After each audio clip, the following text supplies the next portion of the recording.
नमस्कार बन्दगी मलाई हेर्नुहुने सबैजनालाई। म टङ्क राजवंशी।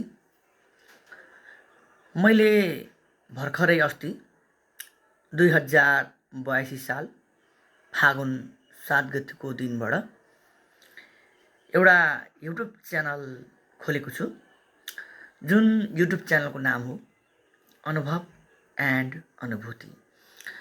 र यस अनुभव एन्ड अनुभूति च्यानल मार्फत मैले देखाउन खोजेको कुरा के हो भन्दाखेरि विभिन्न विधामा संलग्न अग्रज व्यक्तित्वहरू, स्रष्टाहरूले उहाँहरूले जीवनमा विभिन्न विधामा रहेर के कुराको अनुभव गर्नुभयो र ती अनुभवबाट के अनुभूति प्राप्त गर्नुभयो, त्यस्ता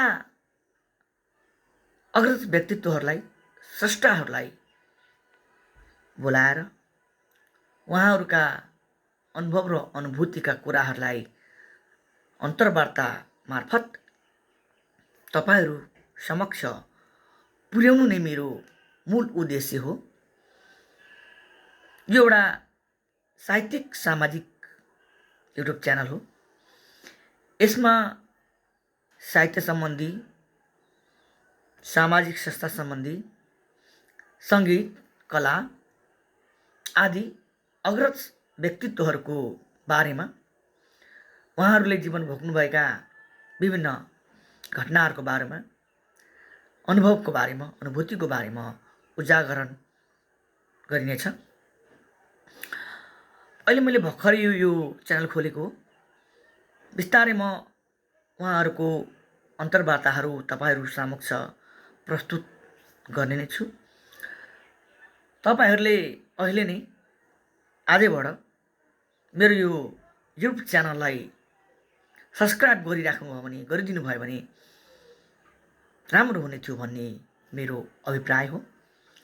किनकि जब म कसैको अन्तर्वार्ता लिन्छु, उहाँहरूको अन्तर्वार्ता लिन्छु र यस च्यानलमा जब म प्रस्तुत गर्छु, हाल्छु, त्यो हाल्ने बित्तिकै तपाईहरू समक्ष तुरुन्तै जानकारी पुगोस् भन्ने उद्देश्यले मैले तपाईँलाई चाहिँ अहिले नै मेरो यो युट्युब च्यानल अनुभव एन्ड अनुभूतिलाई सब्सक्राइब गरिदिनु हुन म विनम्र अनुरोध गर्दछु।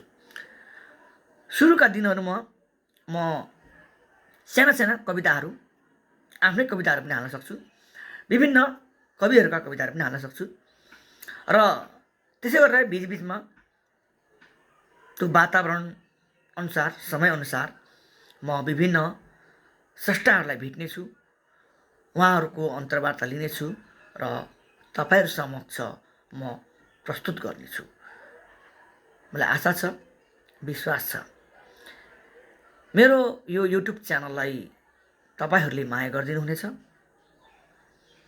यसमा हालेका भिडियोहरू, क्लिपहरू हेरेर त्यसबारे मनन गरेर प्रतिक्रिया दिनुहुनेछ, कमेन्ट लेखिदिनुहुनेछ, लाइक गरिदिनुहुनेछ, कमेन्ट गरिदिनुहुन्छ भन्ने म पूर्ण विश्वास छु भन्दै म अहिले तपाईहरु समक्ष बिदा माग्न चाहन्छु। नमस्कार।